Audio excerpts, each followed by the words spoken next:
Hello and welcome po muli sa ating pong YouTube channel, ang J Music Coverage.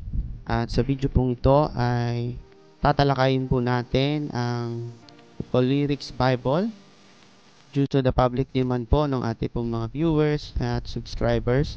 At yung iba pong nagtatanong sa ating comment section about po sa Tagalog Bible. So ito po yung video at sasagutin ko na po yung mga katanungan at yung mga concerns po ninyo patungkol po dito po sa Lyrics Bible. Ayan, so wala na po tayong intro, dire-diretso na po tayo sa pagpapaliwanag para po matapos po natin agad. So ito ay maikli lang. Ano po, sana po ay anuhin po natin, panoorin natin ng maigi hanggang matapos yung ating tutorial po sa video po na ito. So please consider like and subscribe po sa ating pong video na ito. Maraming pong salamat. Ayan, so una po, ang tatalakayin ko po muna yung update po ni Lyrics na version 2.21. Ano po, ito po yung latest na update po nila sa kanila pong software. So may mga naidagdag at may mas mga issues na pinix nila dito po sa Lyrics software po na ito. So ito po yung ating ginagamit. At ngayon po, patukol naman po sa Bible, ay meron po silang naidagdag yung Tagalog version. Ano po? So, yun po ay official na po na naidagdag sa kanila pong software. Ano po sa Tagalog, sa Bible software po dito ay official na po. Kaya maraming pong salamat sa mga message sa kanila, sa developer po nito, na maisama na yung Tagalog version. So, ako rin, isa rin ako sa nag-message sa kanila na inano ko rin yung concerns sa Tagalog Bible kasi maraming na rin gumagamit. Kaya po, be thankful po tayo dahil naisama na po. So, kaso lang, may Bible version po na hindi po naisama. So, yun po rin yung tatalakayin din natin. Ano po? So, ngayon, bago yan, paano natin ito makukuha yung Tagalog version? So, ganito po yan. So, pag open nyo po ng software, is punta po kayo sa window po ng Tagalog, window ng Bible, sorry. Kailangan po is nakakonect po kayo sa internet nyo po. So, punta lang po kayo sa version. So, pag-click nyo po, ito pong lalabas. Then, punta po kayo sa version. Then, hanapin nyo po yung download icon. Ito pong download. Okay, then click po yan at antayin po natin lumabas yung kanila pong official na version na mga Bible. So, ito, iba-ibang version po yan. At naisama na po yung Tagalog. So, ang makikita nyo po dyan is Tagalog ang Biblia 1905 Tagalog. So, ito pong version po ito is yung old. Okay? Ang dating Biblia.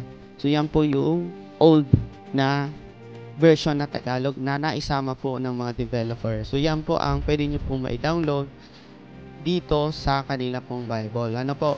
Ang concerns naman po natin patungkol po dito po sa MBB, yung mabuting balita na version, sasagutin ko na rin po yan. Actually, nag-message na rin po ako sa kanila at ang sabi po nila patungkol po sa version po na iyon is hindi daw po nila makuha yung XML file o yung release ng Philippine Bible Society dahil hindi pa daw yung open as public domain. Hindi pa yung nare-release as public.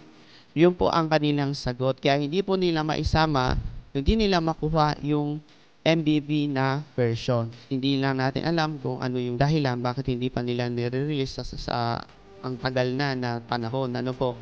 So, ang open lang po is yung ang dating Biblia. So, pasensya nyo na po yung natin, wala tayong magagawa, hindi natin makukuha yon.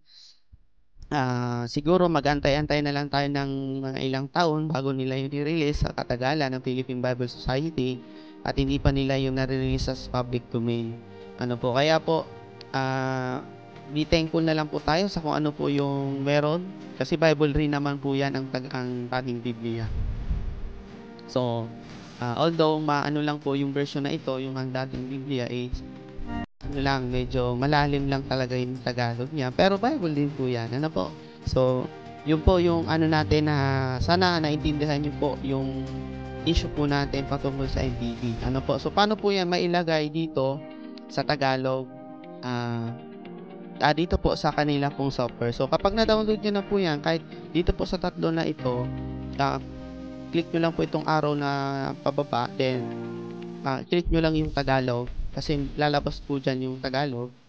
Okay, o kaya naman dito naman sa sa version, then punta kayo dito sa primary kung gusto nyo pong primary, then hanapin nyo yung na-download nyo na version Tagalog, then click nyo yung Tagalog ang Biblia 1905. So magiging na yan. Okay, so yan lalabas na dyan. So ngayon, yung iba may ginagawa, yung iba hindi official yung kumukuha sila ng XML file sa ibang website, then nilalagay nila dito sa software. So ang mangyayari po, hindi po natin yon magagamit. Okay, paki-reminder lang po, hindi nyo po yun magagamit kasi ang lalabas, ito po ang lalabas dyan. Itong makikita nyo po ang unofficial version ng Zephaniah XML file, hindi po siya hindi siya official na magagamit nyo dito sa Holy Race. So yun po ang dahilan kaya hindi nyo po yan kasi ako ginawa ko na rin yan, hindi talaga sa lumalabas. So ang lang talaga, kailangan yung developer mismo ang maglalagay mismo ng official na XML file ng MBB dito po, okay, any Tagalog version, sila po mismo ang maglalagay dito, at hindi po natin yun magagamit kung tayo man po yung magda-download ng XML file o Zephaniah file dito po sa kanila pong Bible window. Kaya po, yun po ang sad na lang, So, pero ang kagandahan yon, may Tagalog na, So, magagamit nyo na po yung Tagalog version. So, yun lang po, yun lang po yung video natin ngayon, at sana po naintindihan ninyo ang video na ito at na clear na yung issue po patungkol po sa Tagalog Bible at ang MBB version. So hanggang dito na lamang po. Maraming pong salamat sa pagsubaybay. God bless po sa atin.